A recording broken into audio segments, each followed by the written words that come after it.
Bonjour à toutes et à tous, j'espère que vous allez bien. On se retrouve pour une nouvelle vidéo et une lecture vraiment particulière, je pense assez inédite, que j'ai décidé de mettre en place au moment de cette nouvelle lune en Vierge. D'ailleurs, il y a deux nouvelles lunes en Vierge, si le symbole n'était pas déjà assez fort, qui vient ouvrir là un cycle qui touche pas seulement notre quotidien, mais qui appuie sur nos zones de fragilité les plus profondes. Donc elle nous demande de réorganiser, de purifier, de nous regarder en face, parfois sans filtre, et en même temps, elle nous ouvre une porte magnifique de guérison. Alors, on va pas être sur un horoscope classique, c'est-à-dire que moi, je vais croiser l'astrologie karmique, les tirages, la numérologie et mes ressentis pour vous donner une lecture à la fois concrète et vibratoire sur sur ce cycle lunaire, donc à peu près la fin août, hein, jusqu'à fin septembre, et on va aller voir comment ça se joue pour vous dans vos relations, dans vos projets, dans votre monde intérieur. Et je commence déjà par une lecture générale pour que vous puissiez bien comprendre tous les enjeux. Alors pour ceux qui ne me connaissent pas, donc je m'appelle Nadège, anciennement la chaîne L'Essence éveillée avec près de 45 000 abonnés, qui a été piratée, j'ai été interdite de YouTube, on m'a tout volé, etc., etc. Tu peux regarder dans les différentes vidéos ou sur mon site si tu veux en savoir plus. Donc j'ai moi-même été impactée par cette reconfiguration complète. Mais je suis donc mentor, accompagnante, canal, et mon travail en fait, c'est de t'aider à transformer tes épreuves, hem, tes initiations, hein, qu'on traverse tous à un moment donné, qu'on a tous aussi l'impression à un moment donné de subir, de les transformer en clés de conscience. À comprendre aussi les messages cachés derrière tes blocages et à trouver surtout des outils pratiques pour avancer, puisque le cœur de ma mission, c'est l'alignement cœur, corps, esprit, et c'est ce que je vais essayer de faire à travers cette vidéo. D'ailleurs, si le message ou si la proposition te plaît, évidemment, n'hésite pas à liker, à t'abonner, à commenter, à partager, puisque là, on n'est pas seulement dans voilà ce qui va se passer, voilà pourquoi, enfin, on n'est pas dans du prédictif en fait. On est dans un mélange de toutes les énergies, de tous les codes telluriques, cosmiques, astrologiques, et moi également intuitif, par rapport aux messages que je peux recevoir, pour ensuite se dire: «OK, ah, je comprends mieux ce qui se passe, je comprends mieux ce qui bloque. Maintenant, j'en fais quoi?» D'accord? C'est ça, l'apprentissage. C'est j'apprends, je comprends, j'identifie, et derrière, je m'élève. Donc on va voir ensemble ce que cette nouvelle lune, elle vient activer déjà de façon globale, et ensuite pour chaque signe. Donc je vous invite à regarder évidemment votre signe solaire, votre ascendant et votre signe lunaire. Je vais détailler après pourquoi. Et bien sûr à prendre uniquement ce qui résonne. On commence tout de suite avec cette nouvelle lune, donc du 23 août 2025. D'ailleurs, je pense qu'il est d'autant plus impactante pour les personnes qui ont un nombre maître en 22. Hein. 22, donc nombre maître de bâtisseur, de stratège, de structuration pour initier, organiser, alimenter, matérialiser des projets qui sont directement reliés à l'esprit et à la matière. Hein. Si jamais tu as une résonance en 22, l'appel est d'autant plus fort pour toi, c'est ce que je ressens en tout cas.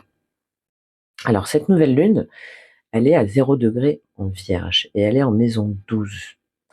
Donc il y a un sentiment de mise à nu. La maison 12, avec une lunaison en plus à 0 degré en Vierge, c'est l'impression de repartir de zéro, de voir surgir aussi des choses enfouies, d'autant plus qu'on a le nœud nord en face qui est en Poisson. Donc ça passe, et c'est peut-être déjà passé, par des révélations inconscientes, des rêves très forts, de la fatigue ou un besoin de se retirer, parce que derrière on a une crise d'identité. hein. Si jamais tu regardes la roue, le soleil et la lune et l'ascendant sont conjoints. Donc ça veut dire quoi? Ça veut dire qu'il y a vraiment une confrontation à soi-même, à l'ego, aux limites du corps aussi, hein. C'est-à-dire qu'on sent qu'il faut faire table rase, mais ça peut être douloureux, aussi bien physiquement qu'émotionnellement, et mentalement. Et derrière, on a Uranus qui est en carré exact. Uranus, c'est celui qui foudroie, hein, c'est le tonnerre, et c'est celui qui explose, la foudre. Donc on a ce sentiment de tension nerveuse qui est exacerbé. Ça peut aussi donner place à des imprévus, à des éclats dans les relations, au niveau technologique aussi. Il y a un appel de toute façon à changer de méthode de vie, même si ça secoue. Et derrière tout ça, on a au niveau collectif énormément aussi de planètes qui jouent en coulisses et sur le devant de la scène, puisqu'on a Saturne, Neptune qui sont en bélier en maison 7. Donc ça va concerner tout ce qui est les crises en fait, au niveau des contrats, au niveau des alliances, au niveau de la diplomatie mondiale aussi bien entendu. On voit la remise en question d'engagements, que ce soit à travers les traités, à travers les alliances, les partenariats, les mariages symboliques ou concrets. Tu le vois de toute façon déjà sur la scène internationale. Il y a en plus derrière Pluton en Verseau qui est en maison 6. Donc la maison 6, c'est tout ce qui va être sur le concret, sur le soin, sur la routine, sur la guérison aussi.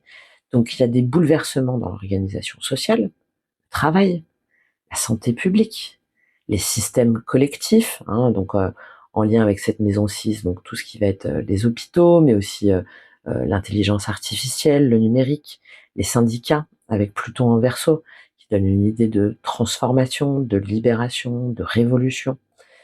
Et il y a également Lilith en Scorpion, donc déjà depuis le mois de novembre dernier, et là Lilith est en maison 3, donc tout ce qui va être au niveau de la communication, donc ce qui donne une parole assez tranchante, de dévoilement, de révélation taboue aussi, de vérité occultée, cachée, qui remonte dans les médias et l'information. Aussi bien d'un point de vue collectif, mais aussi, du coup, forcément, toi, en tant qu'individu, dans ta vie de tous les jours. Donc il y a vraiment un grand passage de nettoyage karmique où le carré, tous ces carrés là de Uranus, Pluton, ce nœud nord, donc qui crée une forme de chaos apparent et qui force en fait chacun à redéfinir son service, comment on veut rendre service, comment on se rend service, son service au monde et à laisser mourir d'anciens schémas. C'est le challenge, le défi de tout ce cycle, puisque ensuite, je vais te mettre donc la nouvelle lune du 21 septembre 2025 pour que tu vois un petit peu les mouvements, qui là sera à 29 degrés en Vierge, mais dans la maison 6. Donc après le plongeon du mois précédent, on retrouve, après cette notion d'illusion, de rêve, d'inconscient, d'inconfort, on retrouve avec cette maison 6 un besoin d'ordre concret. D'accord, la maison 6, elle insiste sur la santé, les habitudes, la discipline de vie. Et au moment de cette nouvelle lune du 21 septembre, on a également, donc, il y a aussi le passage à l'automne, hein, symboliquement. On a le soleil et la lune qui sont opposés, cette fois-ci, à Saturne et Neptune en maison 12. Voilà, ça fait l'inversion. Donc il y a une confrontation directe entre ce qu'on veut organiser, hein, en maison 6, le travail, le corps, le quotidien, et des forces d'effacement ou de confusion avec ces planètes très fortes transgénérationnelles de Saturne et Neptune, qui vont créer donc de la fatigue au niveau de la spiritualité aussi, de la dissolution.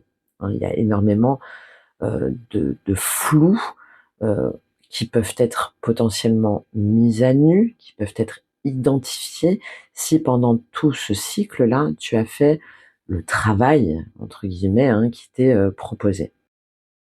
On a aussi Mars, donc qui sera toujours en balance à 29 degrés. comme la Vierge, mais en maison 7. Et ce Mars en Balance, en maison 7, serait carré à Pluton en maison 10. Maison 10, c'est la carrière, c'est tout ce qui va être l'image publique, qu'on relie très souvent à l'ascendant. Donc, ça va donner des confrontations relationnelles très fortes, hein, que ce soit autour de toi, mais aussi à l'extérieur. On va parler de rupture, de justice, de procès, de repositionnement dans les partenariats. Là, ça va être encore plus tranchant. Et évidemment, ça va se répercuter au niveau du collectif, hein, avec Uranus qui sera encore en Gémeaux, en maison 2. Donc maison 2, c'est tout ce qui est ressources, valeurs, donc potentiellement une instabilité économique accrue, des surprises au niveau financier, pas forcément les meilleures, les monnaies aussi, les technologies qui vont être secouées, avec un point d'orgue pour moi, mais j'y reviendrai au moment de la pleine lune.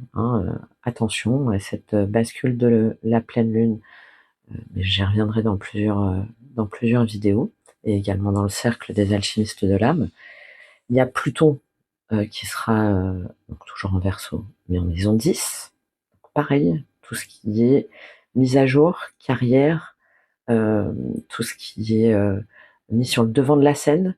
Donc ça donne une transformation des structures de pouvoir, des luttes aussi entre l'ancien et le nouveau système. Et on a cette fois-ci aussi le nœud nord et Lilith qui est en axe Poisson-Scorpion. D'autant plus accentué sur cette nouvelle lune du 21 septembre. Donc là, ça donne vraiment un réveil karmique collectif autour de tout ce qui va être toxique, des liens toxiques, de la manipulation, des rapports de pouvoir, des dépendances. Donc il y a vraiment un moment entre ces deux cycles de réorganisation forcée. C'est-à-dire que chacun doit assumer la responsabilité de son corps, de ses corps, de ses choix concrets, mais en même temps accepter une dissolution d'anciennes certitudes.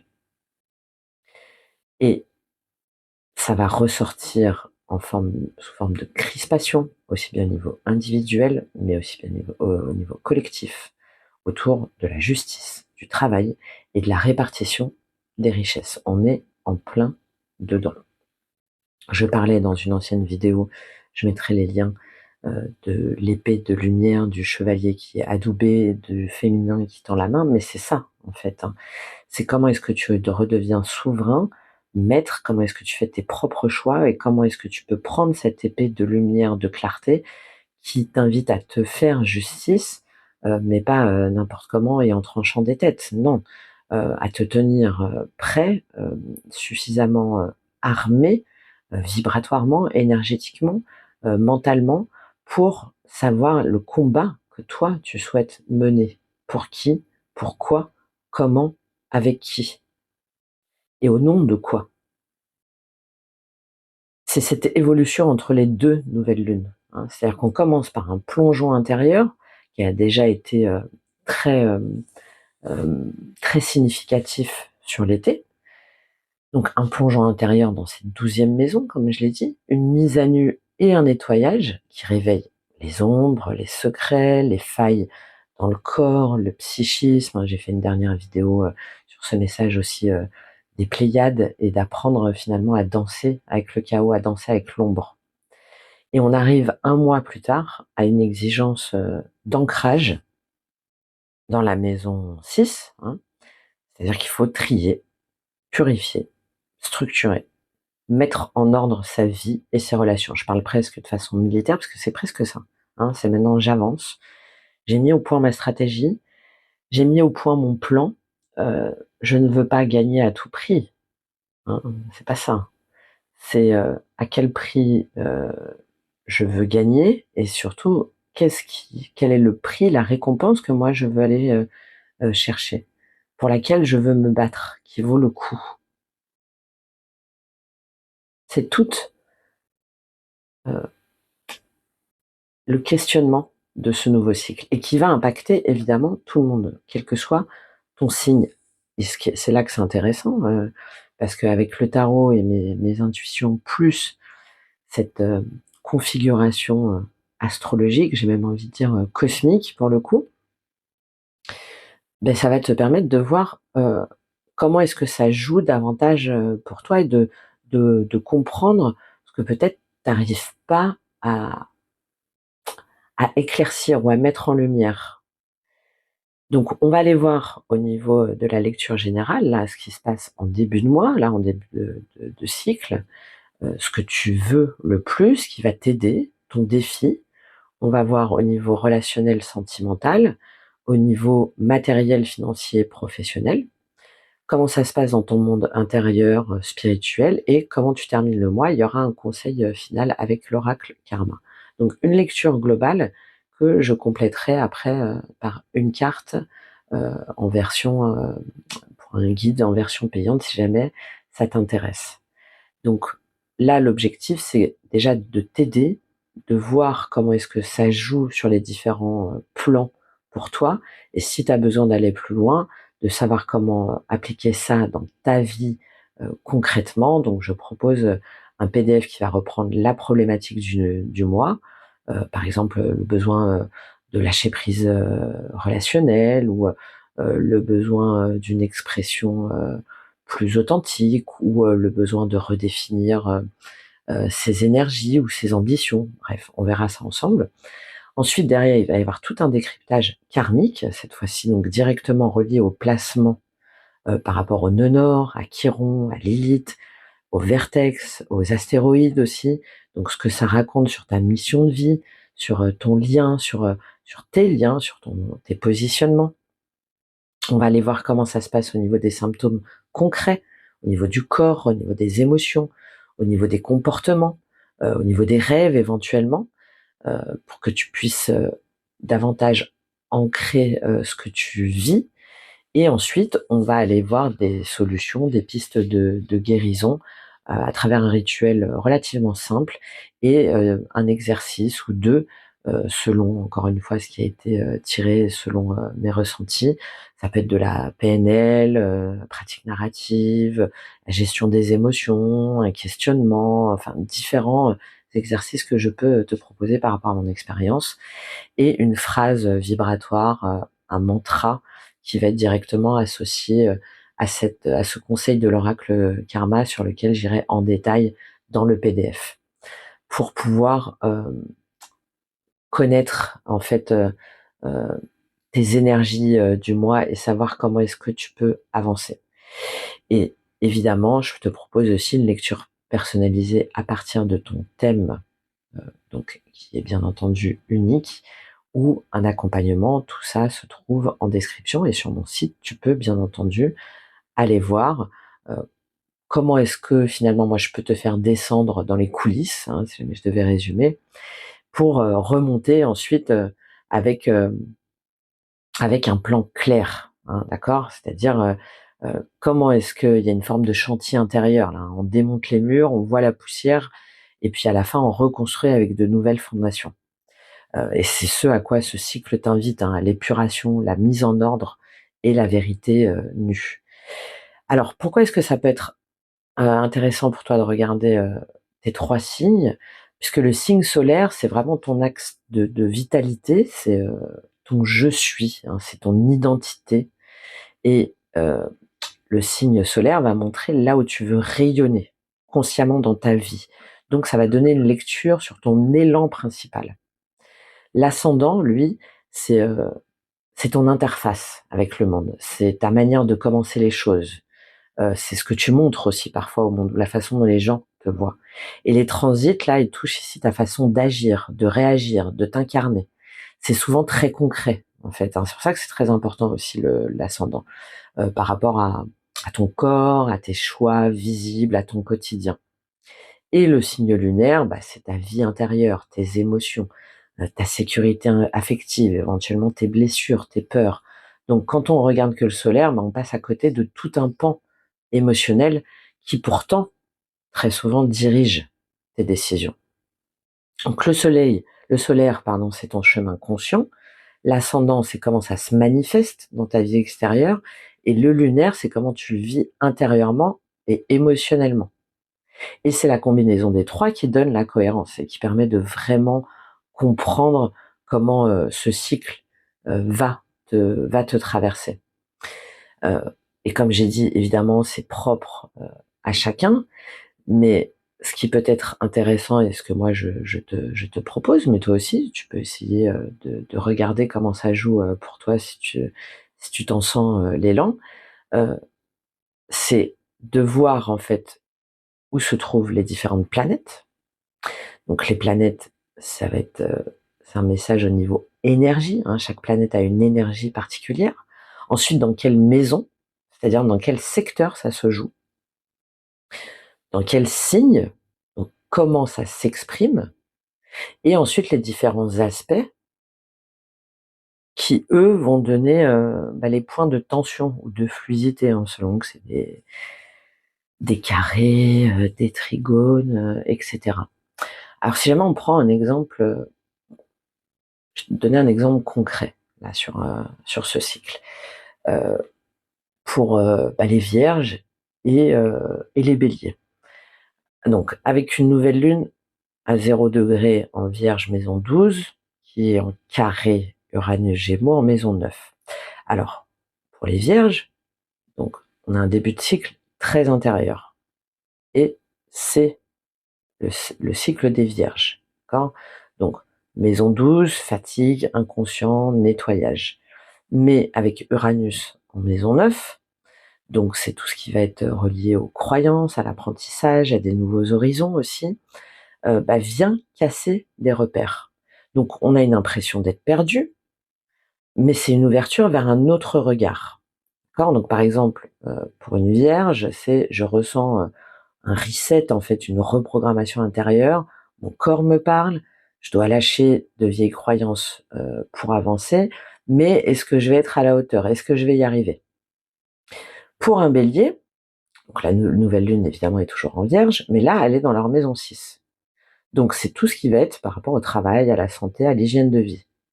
Donc là, c'est pas leur identité directement, mais leur quotidien concret qui est impacté. Au niveau de l'emploi du temps, au niveau du rythme, au niveau du corps. Et pour les béliers, on a toujours carré Uranus en Gémeaux, mais là en maison 3. Donc ça va être au niveau des blocages, des révélations, dans la communication, dans la fratrie, l'entourage proche, les contrats de base aussi, les réseaux. Donc pour un bélier, ça va être davantage, ouais, je dois réorganiser en fait mon quotidien, je le sens, ma santé. Mais ça me bouscule en fait, ça me perturbe dans mes échanges, dans ma façon de parler, dans mes contrats. Ouais, tu vois la différence? En vierge, c'est un impact vraiment identitaire, la santé personnelle, les croyances profondes, il y a quelque chose de viscéral, de karmique. En bélier, pour les béliers, ça va être davantage, ça a un impact au quotidien, au niveau de leur communication, et comment ils organisent leur temps et comment ils échangent avec les autres. Voilà, pour te donner un petit peu un aperçu, de voir l'intérêt euh, de croiser tous ces éléments, alors sans y passer des heures, hein, évidemment, hein, mais je trouve ça très pertinent, euh, l'astrologie, la numérologie karmique, parce que ça permet vraiment de comprendre plus en profondeur comment ça se joue dans tes boucles karmiques et de sortir, d'avoir les outils justement pour sortir de cette boucle. Voilà, donc je vais tirer pour chacun des signes les cartes à l'avance parce que sinon on va jamais s'en sortir et je te fais la lecture globale. J'espère que ça te plaira, ce nouveau format. Encore une fois, je t'invite à partager, à liker, à soutenir mon travail, bien entendu, et on se retrouve tout de suite. pour ton signe. Bonjour à vous les taureaux, j'espère que vous allez bien. Bienvenue dans votre lecture intuitive, donc qui mêle également l'astro, la numérologie et le tarot pour ce cycle lunaire, donc en Vierge, donc pour ce mois de septembre à peu près. Je vous invite à regarder la première partie pour bien comprendre les énergies générales qui impactent du coup vous au niveau individuel et au niveau collectif, parce qu'elles sont quand même majeures, et bien comprendre la teneur de ce tirage qu'on ira compléter avec le tarot Illuminati qui fera partie de l'explication du guide pour ceux que ça intéresse. Alors, les taureaux, quand j'ai tiré les cartes sont quasiment toutes tombées par terre ou face cachée. Et ça résume bien votre problématique sur ce mois-ci. C'est-à-dire que sur ce mois-ci, le problème, c'est la tension pour moi entre vos désirs de joie, de lien, de partage qu'on retrouve sur ce que vous voulez le plus avec ce 3 de coupe, et cette impression d'être freiné, d'être obligé d'attendre, de vous ajuster. On a des épées qui sont négatives là. Et ce qui va vous aider, c'est de faire le point, justement, comme le montre le 7 de denier ici. Donc, on a un cycle qui est tout sauf linéaire pour vous, et c'est comme si votre injonction, on va dire votre défi du mois, c'est de vous reconnecter à vos véritables émotions, mais pas celles qui vous mettent en sécurité ou dans une fausse sécurité, mais au contraire celles qui vous animent au plus profond de vos désirs, peut-être même de vos désirs cachés. D'accord ? C'est-à-dire que là, il y a des événements, des circonstances que vous avez déjà, pour moi, déjà eues, certainement au moment de cet été, là, avec ce soleil, la façon dont il est tombé, où on vous oblige à regarder ce que vous voulez cacher ou ce que vous voulez contrôler. On sent des énergies vraiment de révélation. Je suis étonnée de ne pas avoir le jugement. Que vous vous refusez à avoir, alors peut-être parce que justement vous avez un jugement trop dur envers vous-même, mais c'est surtout parce que ça vous confronte à vos croyances profondes. Il y a une tension entre ce besoin-là de lumière, de stabilité, et en même temps des ombres qui viennent vous dire que la sécurité, elle n'est pas toujours là où vous cherchez. Conseil de l'oracle Karma, émotion et sécurité. Donc c'est vraiment concentré là-dessus. Et votre défi, pour moi, il est clair, c'est ce 9 de denier ici, c'est-à-dire cette quête d'indépendance, de stabilité, mais qui risque de basculer dans une forme d'isolement si vous équilibrez pas bien vos énergies. D'accord ? On le voit d'ailleurs au niveau relationnel, sentimental, qu'il y a vraiment quelque chose, il y a une coupure nette en fait, il y a une fin de cycle, il y a une vérité qui fait mal, mais en fait qui a la possibilité de vous libérer. Mais qui vous demande d'y voir clair, qui vous demande de couper. Et le problème, c'est que dans votre monde intérieur, vous avez ce 2 d'épée. Vous avez cette hésitation presque intrinsèque, parce que c'est dans votre monde intérieur, on va y revenir, qui fait que vous bloquez, que vous hésitez par peur de prendre la mauvaise direction. Et en fin de cycle, avec le 2 de denier, la lune, il y a une idée d'être poussé en fait à accepter le mouvement, accepter plus de fluidité, à accepter aussi peut-être cette peur de l'inconnu, vos zones d'ombre, parce que là, sur ce cycle, c'est pas forcément le moment d'avoir toutes les réponses, mais plutôt d'apprendre à danser avec l'incertitude et presque de s'en réjouir. La grande question là pour vous, c'est comment est-ce que je reste solide dans mes choix sans pour autant m'enfermer dans mes certitudes. Comment est-ce que je transforme mes blessures, mes doutes en une force de vérité et de clarté sans perdre mon cœur en chemin. Et j'ai même envie de dire, en y retrouvant mon cœur sur ce chemin. Le pas, c'est d'oser créer, d'oser aimer malgré l'instabilité. Et d'apprendre aussi, d'apprendre, je pense, à coopérer autrement. Et surtout, on a cette idée de guérir en fait des vieilles blessures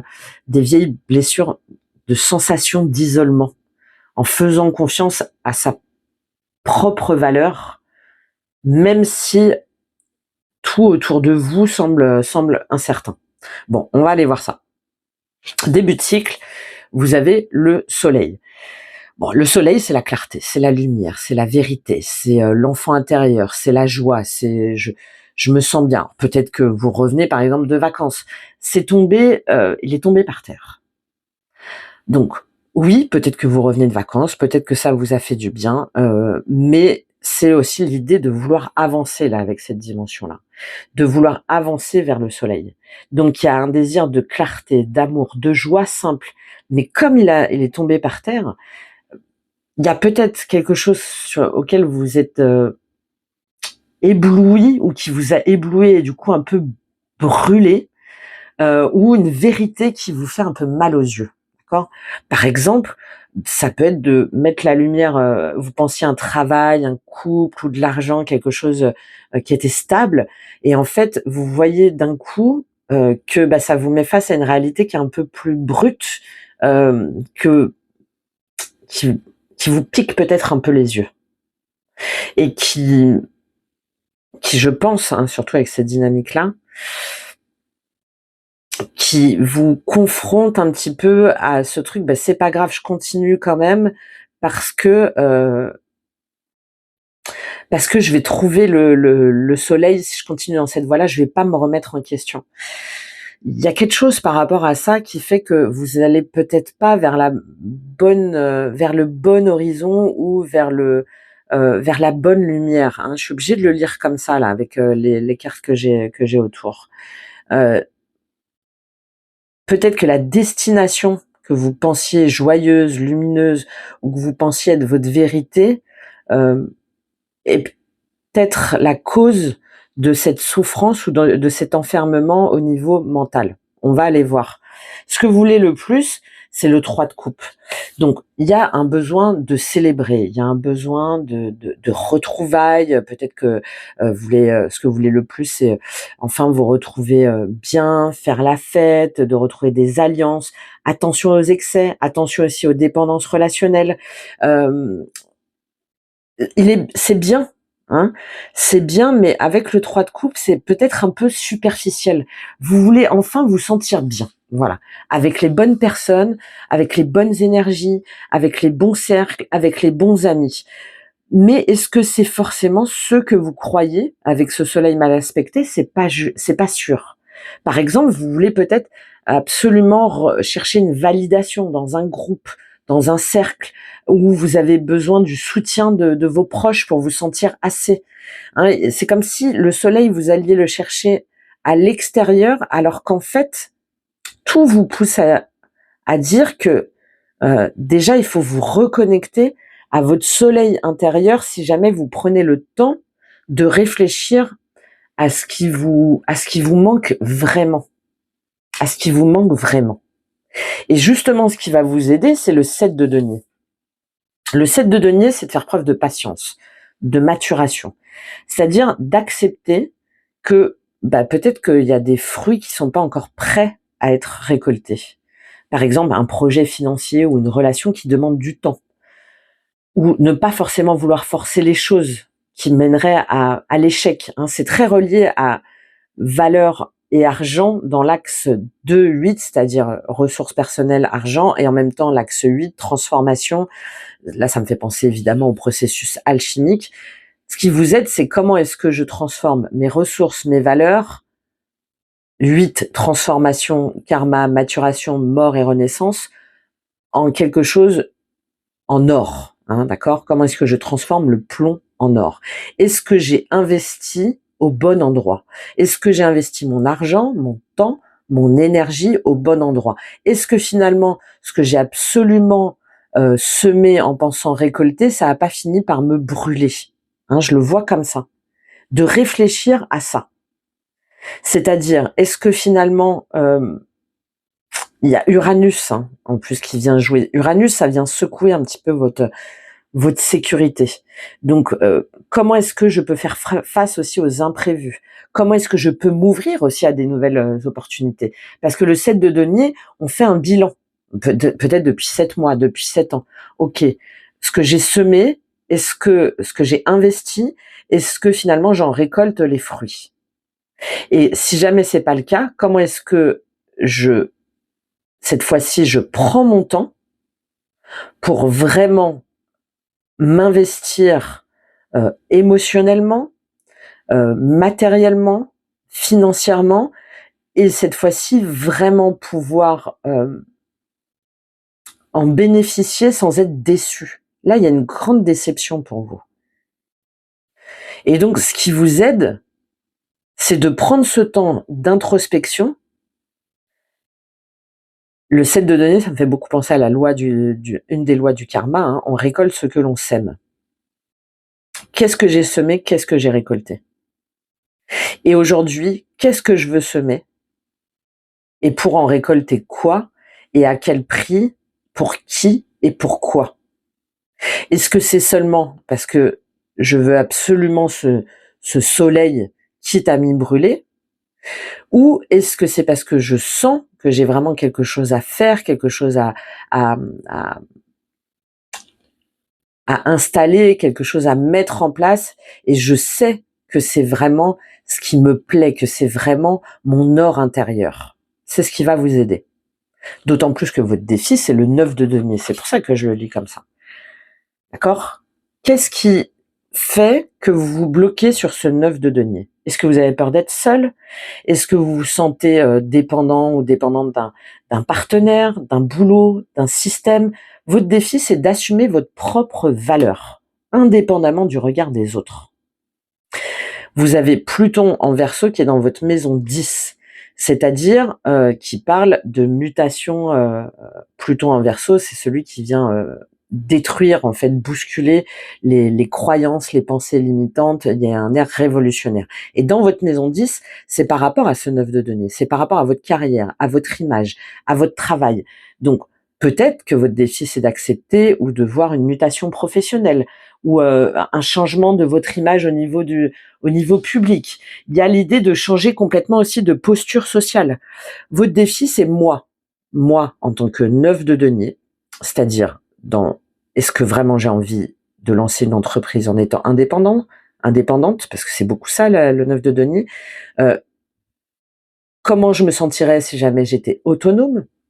Comment est-ce que je peux prendre soin de moi? Comment finalement je peux me sentir bien, aligné, en sécurité matérielle, émotionnelle, financière, professionnelle, énergétique, etc., par moi-même, pour moi-même, sans dépendre des autres?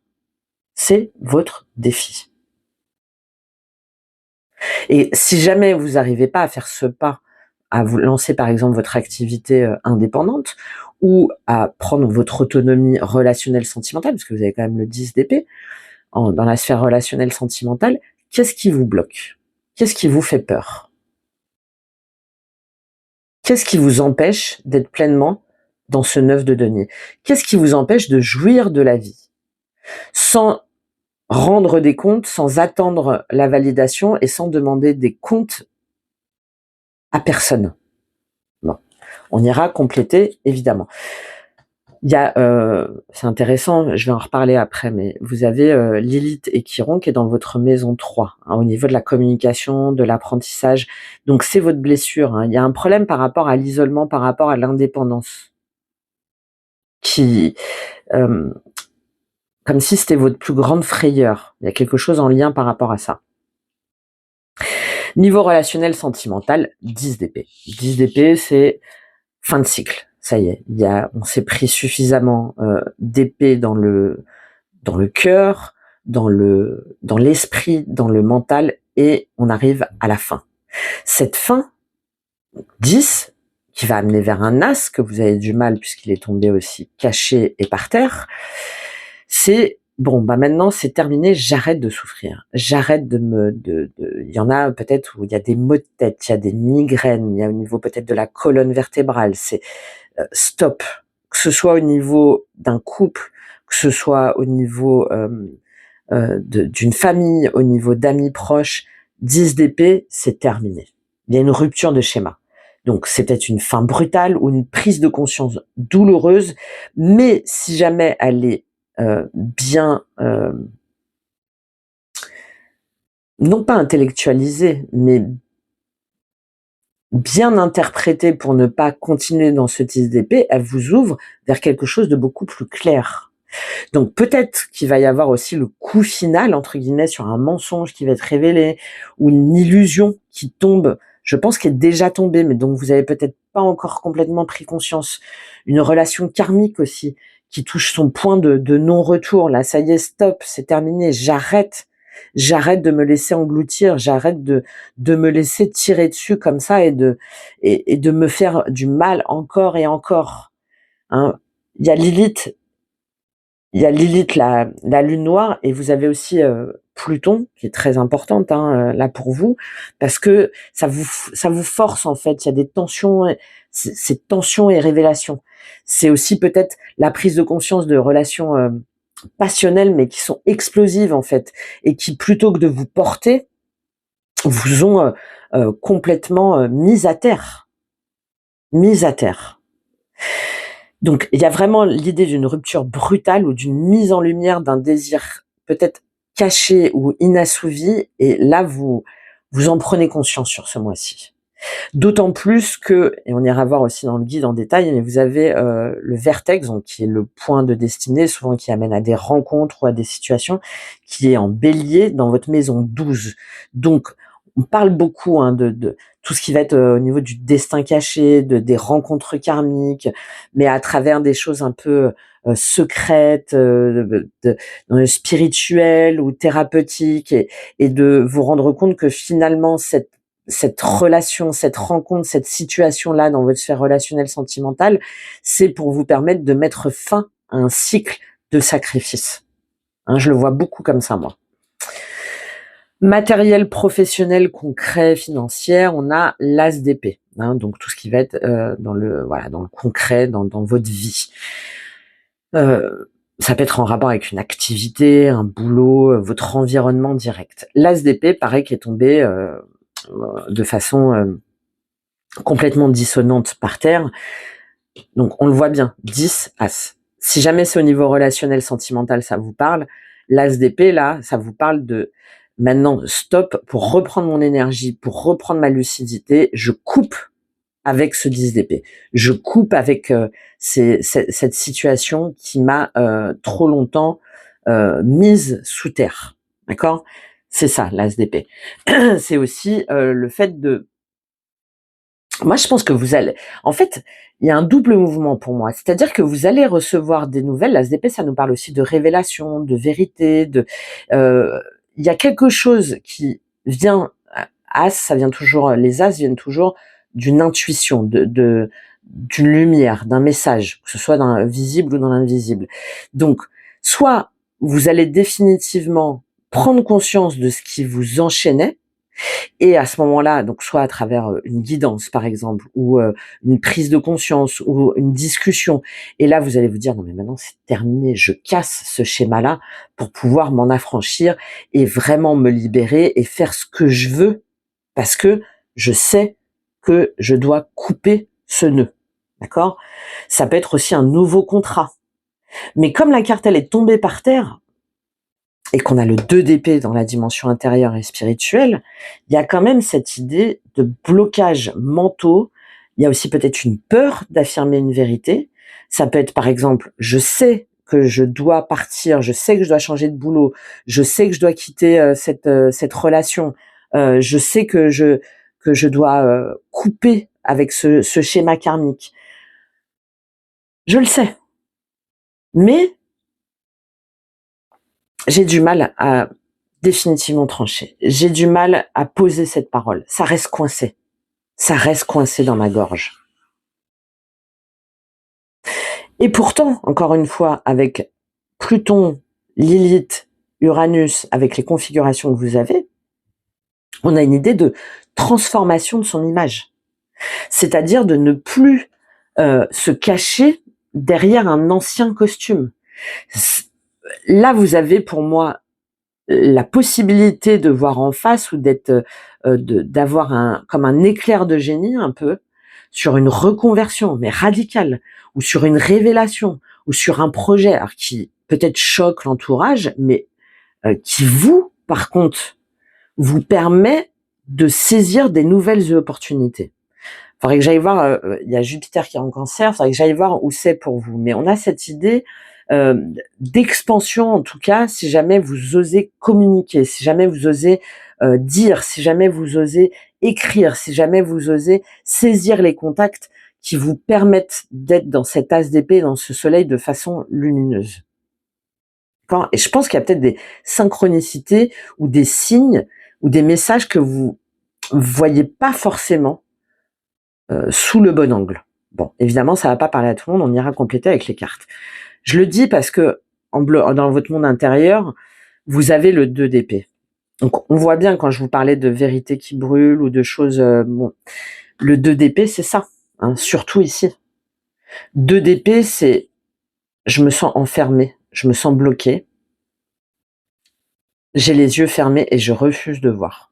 Je sais que je dois trancher, je sais que je dois décider, je sais que je dois revoir mes priorités et voir où je vais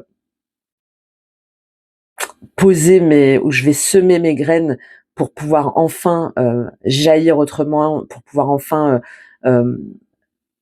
oui, grandir autrement. Mais je veux pas forcément voir, je veux pas forcément dire, parce que j'ai peur de me tromper. Donc par exemple, on continue dans un schéma, dans une situation, dans un boulot, parce que c'est sécurisant, c'est étouffant, oui. On sait qu'on doit oser un saut en fait dans l'inconnu, mais on a peur. C'est tout ça en fait que vous avez en lame de fond. Mais comme il y a beaucoup d'aspects dans votre maison 12, hein, il y a une espèce de grande purge en fait inconsciente sur ce qui vous brûle, sur ce qui vous consume. Et vous, d'une façon ou d'une autre, vous refusez de voir la réalité en face. Et vous vous dites que de toute façon, vous n'y arriverez pas et que vous allez encore attendre. Et pourtant, hein, il y a certainement des rêves qui sont assez intenses, des synchronicités, des résurgences aussi karmiques. Donc là, vous devez apprendre en fait à lâcher le contrôle, à ouvrir les yeux et à voir ce que ça révèle sur vos peurs, sur votre inconscient, sur vos mémoires. Puisque fin de cycle, vous avez le 2 de denier et la lune. C'est exactement ce que je viens de dire. 2 de denier et la lune, c'est-à-dire que on jongle entre deux réalités, mais dans une ambiance en fait de brouillard. Je pense qu'il va être mis particulièrement en lumière, que ce soit à travers une parole, à travers une coupure, à travers une révélation, au moment de la pleine lune, donc qui sera en Poisson, hein, c'est complètement la lune. Le nœud nord aussi est en Poisson, donc de mise en lumière au moment de la pleine lune, là vers le 7 septembre, de quelque chose que vous avez trop longtemps caché ou qui vous a trop longtemps fait peur, qui vous a trop longtemps aussi angoissé. Et qu'au fur et à mesure du cycle, là jusqu'à la fin de cycle, vous allez vous rendre compte qu'en fait, vous pouvez plus tenir comme ça. Donc, fin de cycle, il y a une ambiance de brouillard. On continue à jongler, par exemple, entre deux activités, entre deux situations, entre deux positionnements. Je fais ou je fais pas, j'attends ou bon, c'est un petit peu tout ça. Et la lune, elle met en avant justement les illusions, les angoisses, les mémoires inconscientes. C'est-à-dire que vous allez prendre conscience que finalement, cette hésitation entre deux choix, que ce soit entre deux relations, deux jobs, deux formes d'investissement, que oui, vous n'avez pas tous les éléments, que vous savez pas forcément où ça va vous mener, mais de prise de conscience qu'en fait, c'est parce qu'il y a des mémoires enfouies, il y a des peurs derrière, des peurs inconscientes, il y a des mémoires peut-être sur des lignées de femmes ou des mémoires par rapport à la sécurité, au corps, par rapport au foyer, par rapport à l'argent, beaucoup plus importantes que ce que vous pensiez. Hein, je le vois beaucoup comme ça. C'est-à-dire, prise de conscience de est-ce que finalement je poursuis mes désirs personnels, les vrais, même si ça me fait peur, ou est-ce que je reste fidèle à un collectif, à une amitié, à une cause, à une lumière qui finalement n'est pas mienne? Ça peut être, est-ce que je continue en fait à rester sage? Est-ce que je continue à rester correcte dans mes collaborations, au boulot, dans mon couple? Ou est-ce que finalement je fais ce pas vers l'inconnu, même si j'ai super peur, et je me lance seule que ce soit dans une création, dans une entreprise, que ce soit de prendre son indépendance, de lâcher un couple ou de lâcher un idéal ou de lâcher une vision qui m'a mise dans ce 10 d'épée et qui, ouais, ça me fait super flipper, mais en fait, je sens, c'est ça qui me fait vibrer. D'accord? Puisqu'en d'autres decks, il y a vraiment cette idée-là, qu'on ira creuser. C'est de se rendre compte que finalement, on a attendu une forme de grandeur, ou on était sous l'emprise d'une façon ou d'une autre de quelque chose ou d'une émotion, de quelqu'un qui allait venir nous reconnaître, qui allait venir nous guérir, et que cette attente nous a empêchés de nous épanouir par nous-mêmes, nous a empêchés, nous a mis dans des faux espoirs, en fait, nous a illusionnés et nous a empêchés aussi de prendre une direction claire, de suivre notre chemin, de suivre notre guidance,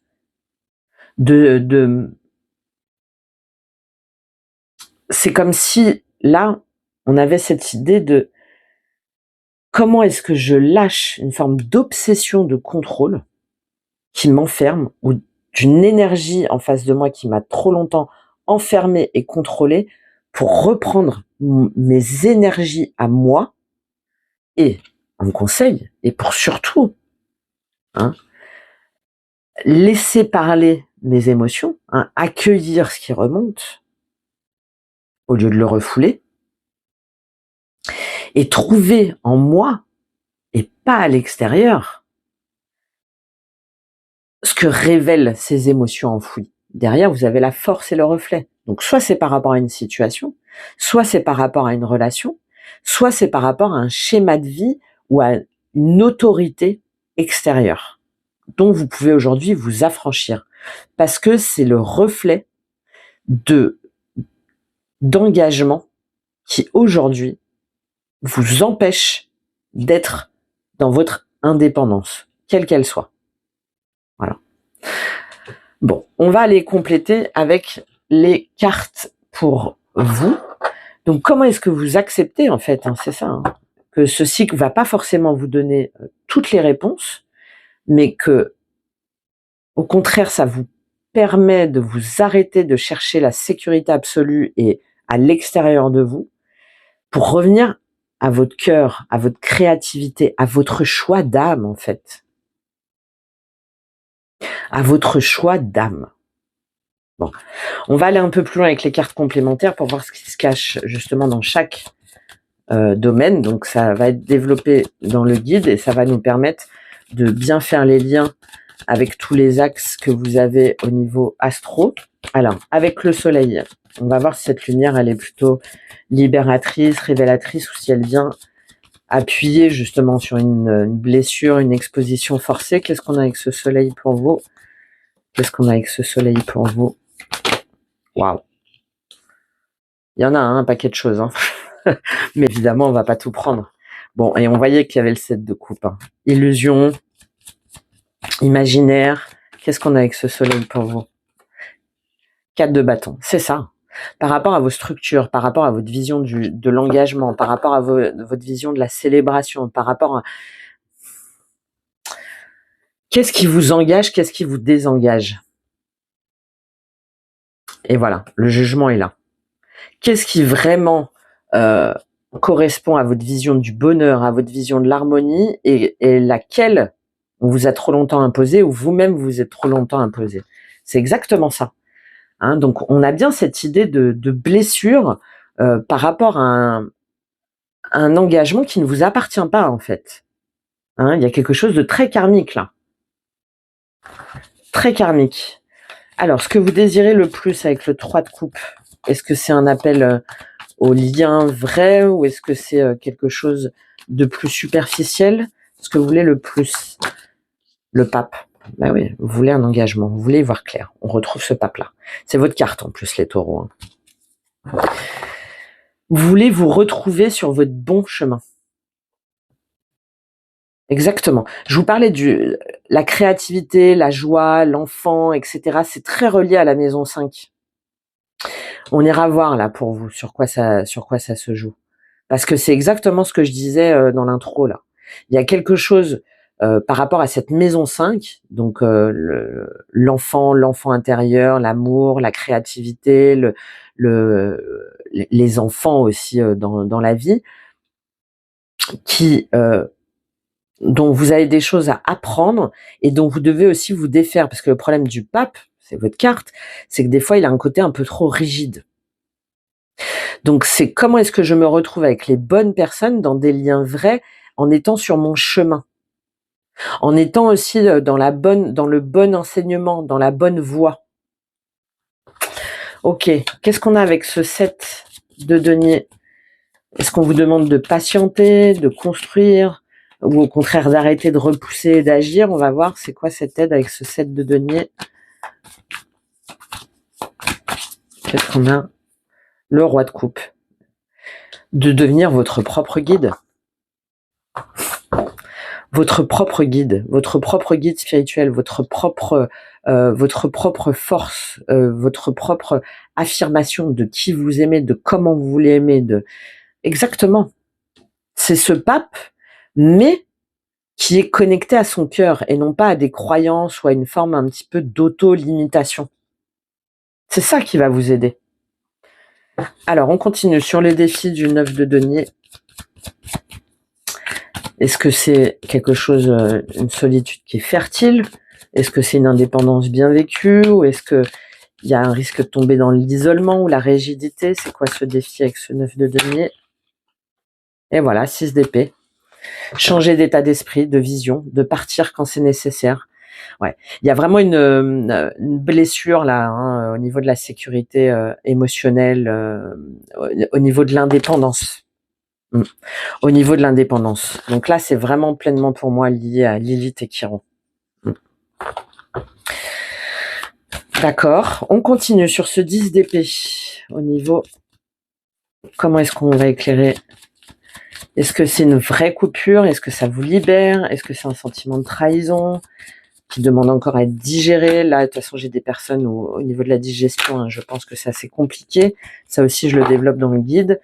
Alors, qu'est-ce qu'on a avec ce 10 d'épée? 4 de coupe. Voilà. On repousse, on se sent triste, on ne se sent pas reconnu. On se sent pas visible, on se sent... Il y a un sentiment d'exil là aussi, il y a un sentiment de non-accomplissement. Et pour moi qui n'est pas encore digéré, c'est encore dans la colonne là. C'est encore dans la colonne. Ça a du mal à passer. Alors que derrière, c'est ça qui nous intéresse. C'est que derrière, on va aller chercher cette coupe. Comment est-ce que vous pouvez arrêter de regarder ces 3 coupes là à terre qui vous oppressent, qui vous enfoncent pour aller chercher cette coupe? Très bien. As d'épée. Qu'est-ce qu'on a avec cet as d'épée qui a eu du mal à tomber au niveau matériel, concret, pro? Qu'est-ce qu'on a? Eh oui, 9 de coupe. Voilà.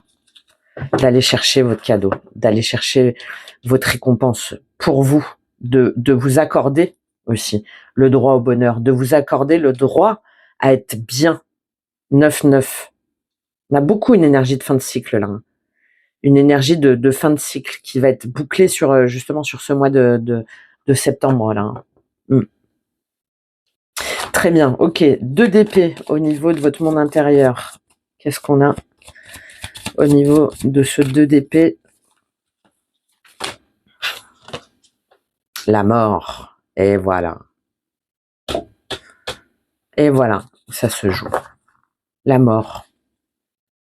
Accepter cette mort, accepter cette fin, non pas comme un échec, mais au contraire, comme quelque chose qui n'est pas productif en fait pour vous, qui vous a trop longtemps bloqué. Le chariot 5 de coupe. Comment? En avançant, en allant voir les blessures cachées, les blessures de solitude, le sentiment d'isolement par rapport à ce lien passé, à ce lien d'âme, à cette mémoire, à ces blessures d'enfance qui vous ont trop longtemps impacté dans vos énergies. Je vous parlais de la maison 12, de tout ce qui était inconscient, de purge karmique. C'est ça en fait le nœud. C'est comment enfin je l'intègre pour pouvoir renaître à moi-même, sans me voiler la face. Sans me voiler la face. Ok, et en fin de cycle, avec ce 2 de denier et cette lune,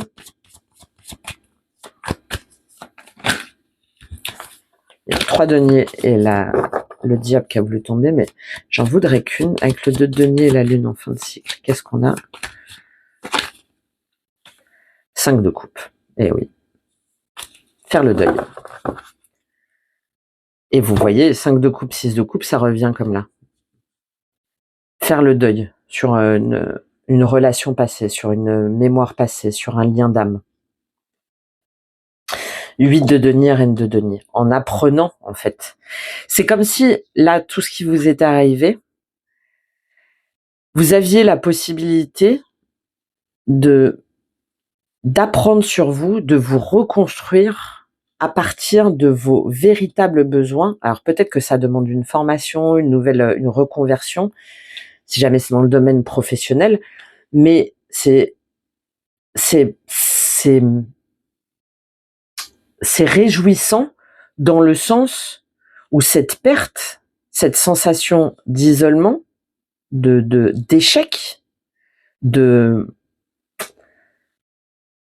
même presque de peur viscérale, et ben en fait, ça vous permet d'investir enfin sur vous et de croire enfin en vous et de capitaliser sur vous. C'est vous, ça, la reine de denier, que vous soyez homme ou femme, et de voir dans quelle mesure est-ce qu'il est temps de reprendre votre énergie dans tous les sens du terme, dans votre quotidien, dans votre activité, dans votre boulot, dans vos relations, dans votre environnement, et de voir en face que vous êtes votre propre valeur, que vous êtes votre bien le plus précieux. Mais derrière, le fou 10 de denier, bon bah voilà, c'est ça. Derrière, je parlais de purge, parce que derrière, il y a un lien, il y a un héritage, que ce soit une mémoire transgénérationnelle ou une croyance limitante qui doit exploser. C'est d'apprendre en fait à coopérer autrement, de trouver des appuis aussi peut-être plus spirituels, les bons messages aussi, et d'être... il y a comme une chance paradoxale en fait là pour vous. C'est-à-dire que le fait de vous libérer d'un effondrement, que ce soit financier ou émotionnel, ça vous permet de vous ramener à une nouvelle forme de sécurité, mais de sécurité intérieure, qui correspond à un besoin vital en fait, d'aimer, de se sentir vivant, de se sentir investi, de se sentir reconnu, mais pour soi-même en fait. Pour soi-même. D'accord. Bon, on ira creuser tout ça. Je pense que je donnerai pas mal. Alors, évidemment, donc dans le guide, si ça vous intéresse, si ça résonne là en vous, on va aller voir donc l'interprétation des secondes cartes là pour voir mettre en parallèle avec l'astro et aussi la numérologie. On va aller voir au niveau du 5, la dynamique du 5, comment ça joue pour vous parce que c'est assez important. Le 5 qui parle aussi de transition, d'avancer, mais du coup c'est toujours un petit peu dur parce qu'on est dans ce passage. Et c'est ce passage qui va vous permettre d'avancer autrement, d'évoluer autrement et de couper avec une mémoire, de couper un cordon d'une façon ou d'une autre. Donc on va aller voir ça, et par rapport à ça, je vous donnerai des conseils, peut-être un rituel de coupure énergétique, mais surtout des conseils concrets pour pouvoir vous ancrer et pour pouvoir bien semer et bien récolter en étant guidé, en étant votre propre roi de coupe intérieur. Voilà. Et puis, voir aussi comment ça se joue au niveau de votre corps, au niveau de vos émotions, au niveau émotionnel, au niveau physique. Voilà, on va aller voir tout ça. Je vous laisse avec ça. J'espère que ça vous a aidé et parlé. Merci d'avance pour vos commentaires, vos soutiens, vos likes, vos partages. Très, très important pour aussi me dire si jamais ce contenu vous plaît. qu'est-ce que ça vous parle, là, le fait de tout mêler, j'en serais ravie. Et puis évidemment, je peux aussi l'adapter à votre thème et unique, à votre thème de naissance, ou bien à travers une guidance ou une lecture personnalisée. Tout est en description et sur mon site. Je vous dis à très vite. Au revoir les taureaux.